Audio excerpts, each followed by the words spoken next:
right, we are back. You already know what it is. It is time for Ask A&L. So we're going to be taking a question from one of y'all. If you guys want your questions answered, want us to elaborate on anything that we talked about previously, let us know. Hit the description box or hit our socials. Now, the question is, hey guys, where are you guys going to college? Are you guys going back to campus at said colleges, and how are you feeling about uh, schooling in the current in the current state of affairs?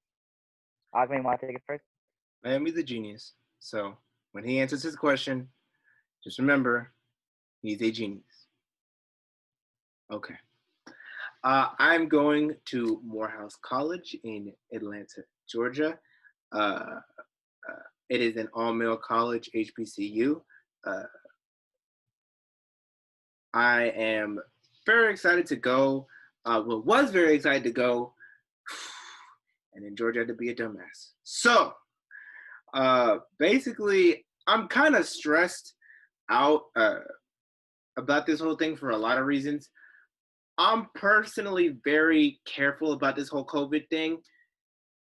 Obviously you all saw from the last episode, I have a personal motivation to really, do my best and do my part as an American citizen to just get rid of this virus. And so me, I still wear a mask everywhere. I work out in a mask. I wash my hands when I get home. I do immunity stuff. I'm still just as cautious. I only go outside if it's necessary. I'm still very cautious. And so the idea of going into Georgia, which is one of the top 5 highest cases, is just ugh. Also, shout out to New York being the only state on that upward trend. As in we are, even though we were the first epicenter, you already know how it is. New Yorkers, we gotta get stuff done.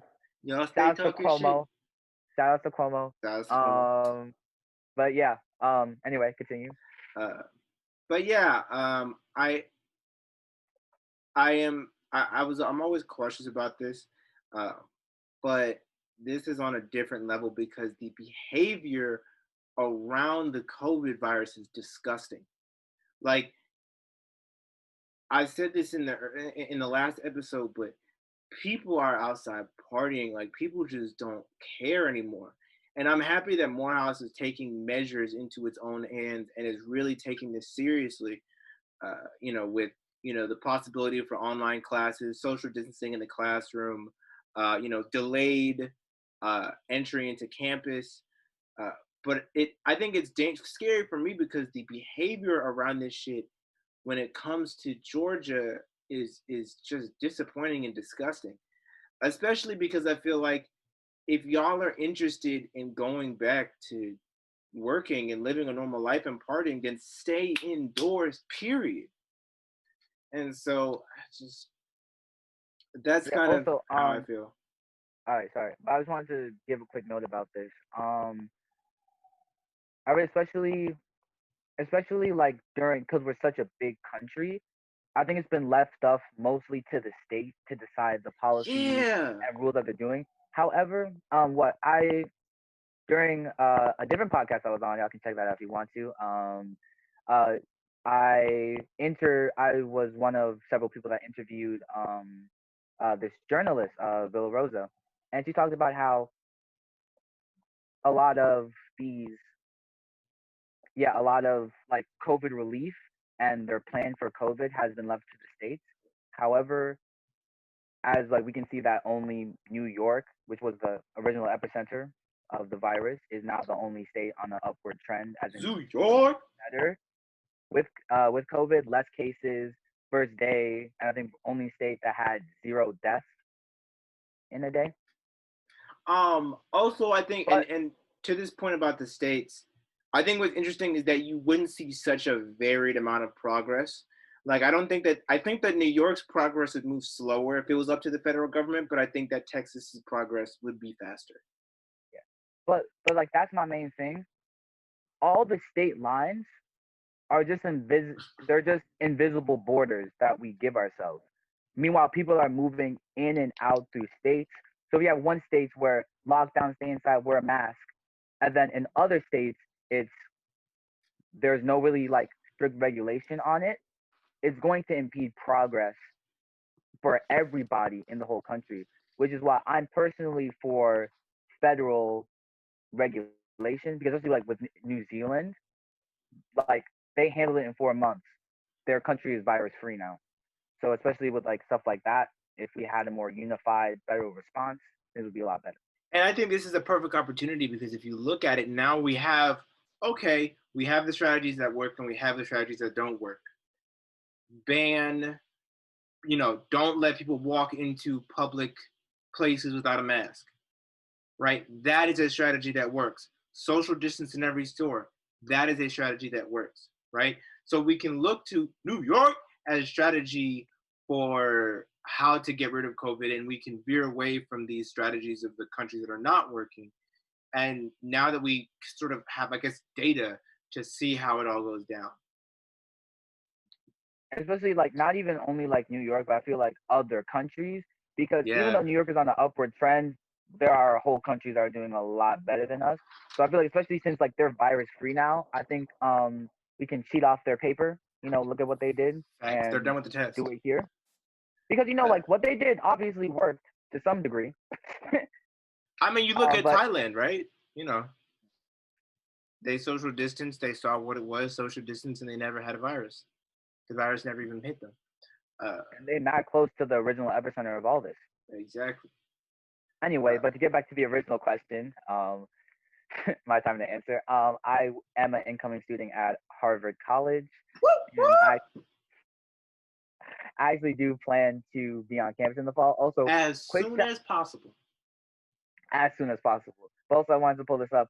Quick shout outs to Harvard, MIT, the University of California, California State University, and like 17 other states that filed the lawsuit against ICE and the U.S. government in terms of preventing international students from being on campus. So for those people that don't know, ICE put out a statement that said if you are an international student and you have no in-person classes, you have to leave the country.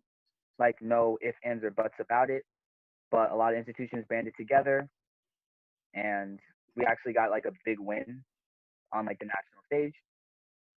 Not saying that these schools are perfect with how they're accommodating their students during this, because um, there's like a lot of like learning as we go, especially because there's never been like a pandemic on like to this range in our country before, and everyone's just learning how to deal with it as we go on. But I feel like this was a big step in the right direction for a lot of institutions for how they correctly accommodate their students.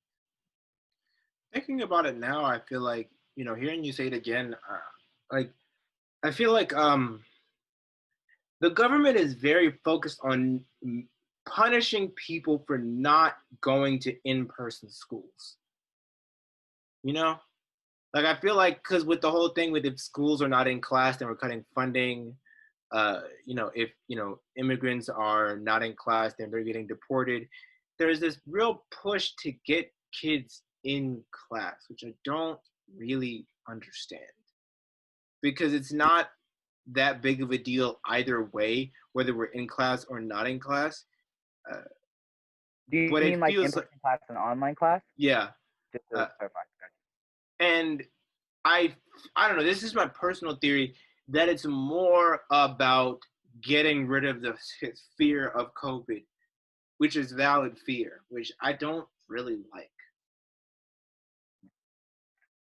So I read something somewhere. I think this was during like a Harvard town hall where the main reason why they chose to like have a select few students on campus was in case this becomes a multi-year issue or like we it goes on into the foreseeable future, we can't like keep life on hold in a way of speaking. And of course, like we should, as you said before, stay indoors, socially distance as much as we can. I feel like if there is a safe way to be in spaces together and heavy regulation on what we do in such spaces, then I think that's something that we should be exploring currently, and that's what a lot of schools are doing. No, I agree. So talk to us about how you're feeling. Oh, sorry. One other thing I wanted to mention, I am also nervous to go to Georgia because of the Ahmaud Arbery case. The motherfuckers dying in people dying of Georgia. The uptick of quote unquote black suicides in Georgia that are actually lynchings because the Klan is killing people because there's an uptick of Klan members. And Yo, shout out to the Klan for non-socially distancing. Just want to throw that out there. I think that's the only y'all could die, so I'm chilling. among many problematic things that they do. But I mean, y'all could die. I don't care. Y'all don't got socially distance around yourselves. Uh, you're right. You're and, right. and the rise. There's also like other reasons why I'm kind of nervous to go to Georgia because I feel like Ahmaud Arbery and Tatiana Jefferson are really cases of motherfuckers doing nothing, like just vibing and just boop boop boop, like just gone. And so it's just something also that as being a black man, just ugh. Yeah. All right. So I did want to touch on this subject a little bit before we hop out. So like with getting into Harvard, trust me, for all my African viewers watching, this is like literally the dream, what we've been raised and combed up to do for our entire lives. The I'm dream telling for you, who? The dream for who? my parents. But I'm telling you, as soon as I learned to crawl, I was crawling towards that Harvard insignium. That's all I Yeah. got to say. And it's a lot. I've had like a lot of different thoughts about Harvard and other prestigious institutions as I've grown up and learned more about myself and how I interact with the world. But acceptance into Harvard came with a lot of imposter syndrome that I was not ready for in Mm. any way, shape, or form. To people that don't know what imposter syndrome is, this isn't a like what word for word definition. I'll probably put one up now. I'm gonna leave Dawson to edit it for me. But imposter syndrome is basically like an inferiority complex of sorts, where you're put into a position where you don't feel like you're worthy or deserving of it. Mm.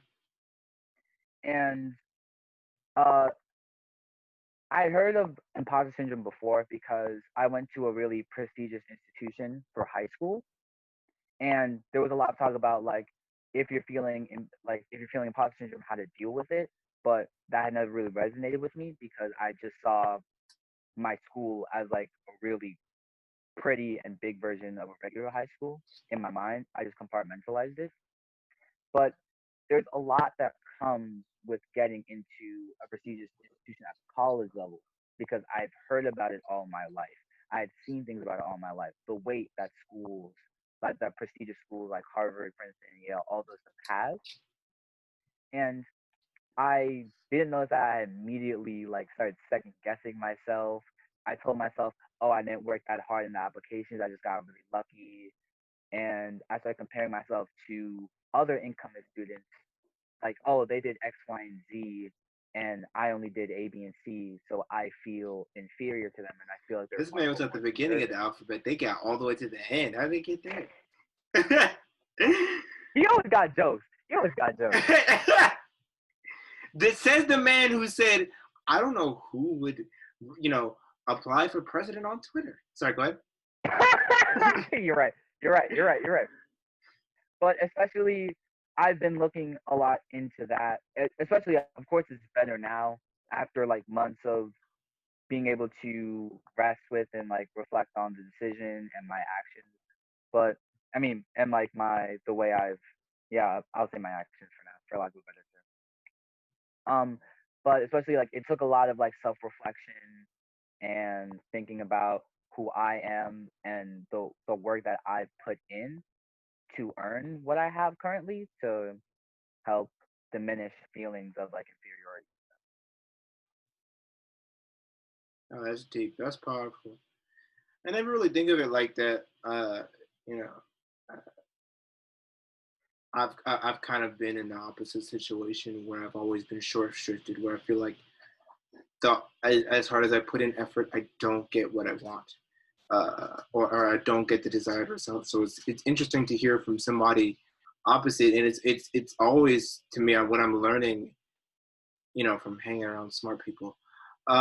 is that the grass is always greener on the other side, right?